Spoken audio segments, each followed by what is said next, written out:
ఓం శ్రీ గురుభ్యో నమః. ఓం శ్రీమాత్రే నమః. నవంబర్ 10వ తారీఖు నుండి 23వ తారీఖు రాత్రి 8:06 వరకు కూడా బుధగ్రహము వృశ్చిక రాశిలో వక్రస్థితిలో ఉంటాడు. ఈ వక్రస్థితిలో ఉన్న బుధగ్రహం వల్ల ద్వాదశ రాశుల వాళ్ళకి కొంతమందికి సుఫలితాలు, కొంతమందికి మిశ్రమైన ఫలితాలు, కొంతమందికి అశుభ ఫలితాలు జరిగే అవకాశం అనేది ఖచ్చితంగా ఉంటుంది.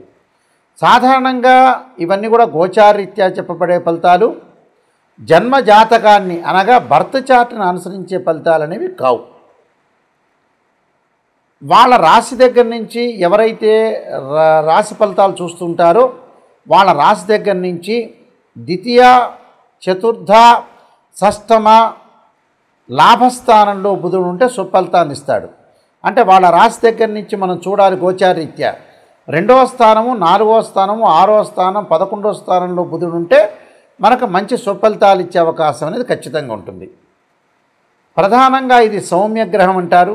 బుధుడు గణిత శాస్త్రానికి, వ్యాపారానికి, శిల్పకళలకి, అంటే వృత్తి వ్యాపార రంగాల్లో వాళ్ళందరికీ కూడా బుధగ్రహం అనేది అనుకూలంగా ఉండాలని శాస్త్రం చెప్పబడింది. అంటే ఎందుకంటే బుధుడు యొక్క మనం కారకత్వాలను కూడా మనం పరిశీలన చేస్తే వ్యాపారం ఒకటి, అలానే గ్రంథ రచనలు, బిజినెస్ పరంగా ఎలా డెవలప్మెంట్ చెందాలి, బుధుడు బుద్ధి కారకుడు అంటాడు.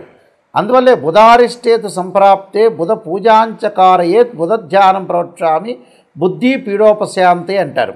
అంటే బ్రెయిన్ మెచ్యూరిటీ లెవెల్స్ పెరగటం ఒకటి, అలానే వ్యాపార రంగంలో కానీ, అంటే చిరు వ్యాపారం అనుకోవచ్చు, పెద్ద వ్యాపారాలు అనుకోవచ్చు, మధ్య రకమైన వ్యాపారాలు, అలానే కామర్స్ సబ్జెక్టు, అలానే గణిత శాస్త్రానికి సంబంధించిన విషయాలు, వివేకము, ఆలోచన, బుద్ధి, సమయస్ఫూర్తి, లౌకికము, ఇలాంటివన్నీ కూడా ఏర్పడేది ఏంటంటే బుధుడితోనే ఏర్పడతాయి. అంటే బుధుడి యొక్క కారకత్వాల్లో ఇలాంటివన్నీ కూడా మనకి ఉన్నాయి.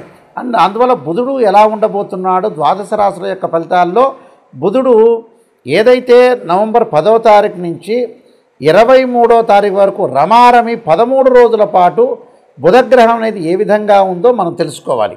తెలుసుకొని మనం ఎలాంటి నిర్ణయాలు తీసుకోవాలి, వ్యాపార పరంగా అనుకోవచ్చు, అలానే చిరు వ్యాపారం అనుకోవచ్చు, పెద్ద పారిశ్రామికవేత్తలు అనుకోవచ్చు, అలానే మ్యాథ్స్ లెక్చరర్సు, కామర్సు, అలానే మన షేర్ మార్కెట్లు కానీ, బిజినెస్ పరంగా ఉండే డెవలప్మెంటు, ఫైనాన్షియల్ పరంగా ఉండే డెవలప్మెంటు, సమయస్ఫూర్తి, సరైన ప్రణాళికతోటి మనం ఏ విధంగా నడవబోతున్నాము, ఇలాంటివన్నీ కూడా మనకి అంటే ఒక లైఫ్లో మనం ప్రణాళికాబద్ధంగా వెళ్ళాలి, కొన్ని చూస్ చేసుకోవాలి. డెవలప్మెంట్ అనేది చాలా ఇంపార్టెంట్ కాబట్టి ఇవన్నీ కూడా ఒక వివేకంతో, అంటే సమయస్ఫూర్తి, అంటే మనం ఎంత కృషి చేసినా ఆవగిందంత అదృష్టం ఉండాలంటారు.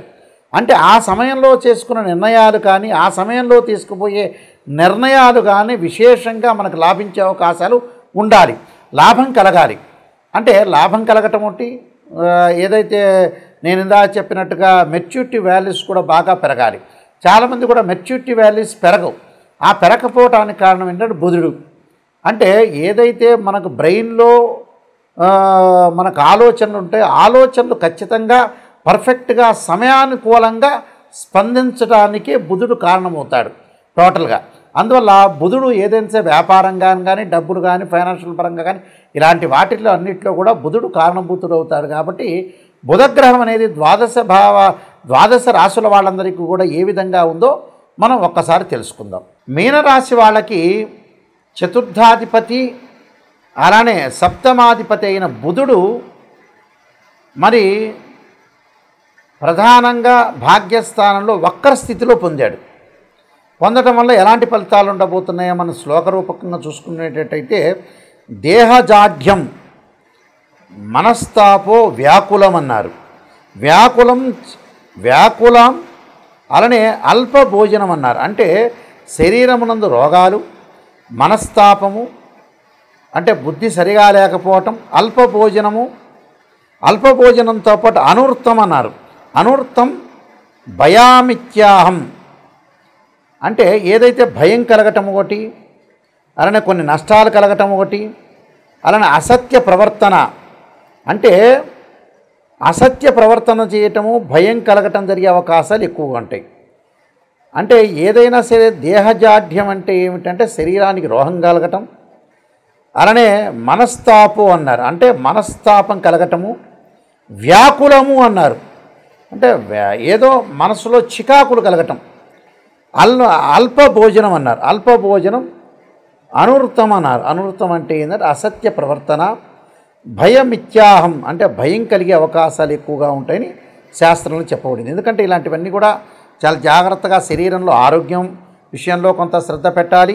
అలానే మనోవ్యాకుల్యత అంటారు, అంటే మనస్తాపం రాకుండా సరైన సమయంలో భోజనం చేయటం, భోజనం చేస్తున్నప్పుడు కూడా భోజన పదార్థాలు నచ్చకపోవటం, వేళకి భోజనం చేయకపోవటం, గ్యాస్ ట్రబుల్ సంబంధించిన ఇవి ముందుకు రావటం, శత్రువృద్ధి కలిగే అవకాశాలు ఎక్కువగా ఉంటాయి.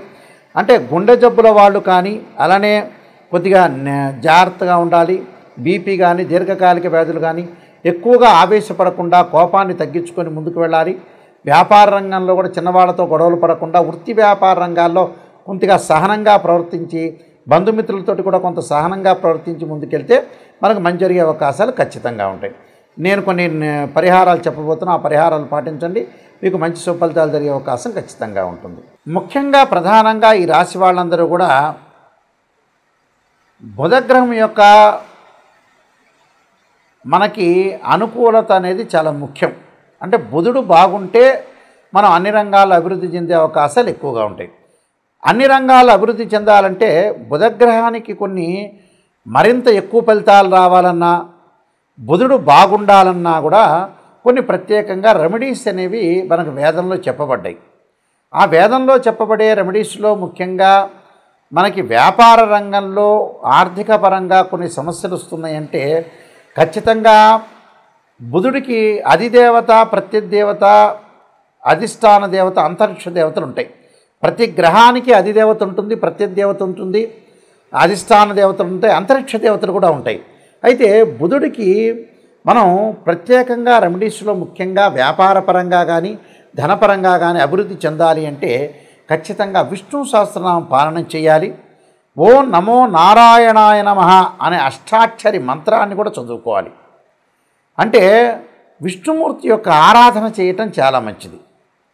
అలానే బుధవారం రోజున ప్రత్యేకంగా నవగ్రహాల యొక్క ప్రదర్శన చేయటం, బుధుడికి ప్రీతికరమైన పెసలు దానం చేయటం, అలానే ఏదన్నా సరే పెసరపప్పుతో చేసిన వంటకాన్ని ఏదైనా మనకు దగ్గరలో ఉన్న దేవాలయంలోకి ఇచ్చి ప్రధాన అర్చకులకి ఇచ్చిన తర్వాత భక్తులందరికీ కూడా వితరణ చేయాలి.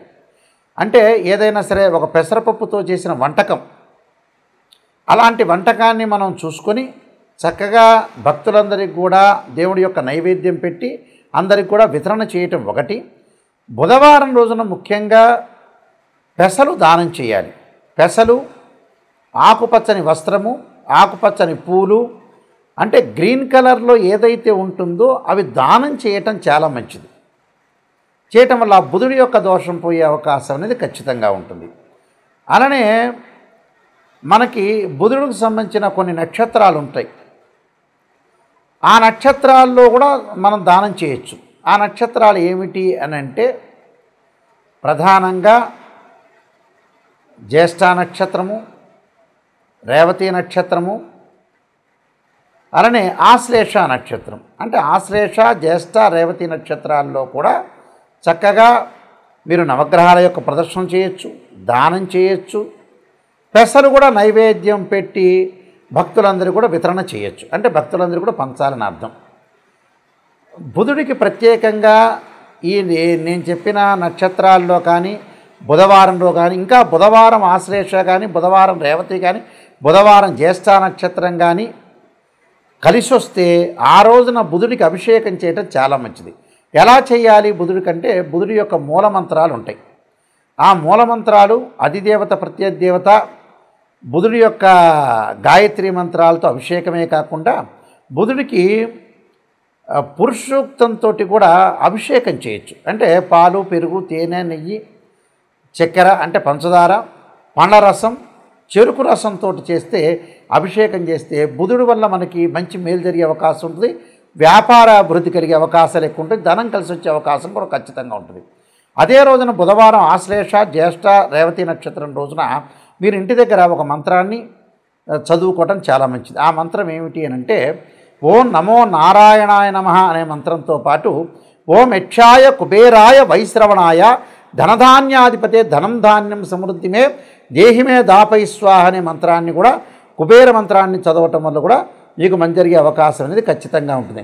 అంటే బుద్ధి వికసించాలన్నా, వ్యాపారం బాగుండాలన్నా, సరైన సమయంలో సరైన నిర్ణయం తీసుకోవాలన్నా, బ్రెయిన్ మెచ్యూరిటీ లెవెల్స్ పెరగాలన్నా అలానే విద్యార్థులు చేయొచ్చు, వ్యాపారస్తులు, చదువుకునేవాళ్ళు, ఎంప్లాయీస్ అందరూ కూడా బుధుడు అనే బుధగ్రహం అనేది చాలా అవసరం కాబట్టి వీళ్ళందరూ కూడా పాటించండి. మీకు బుద్ధి వికసించే అవకాశం అనేది ఖచ్చితంగా ఉంటుంది. మీ అందరికీ కూడా మంచి జరగాలని ఆశిస్తూ సర్వే జనా సుఖినో భవంతు.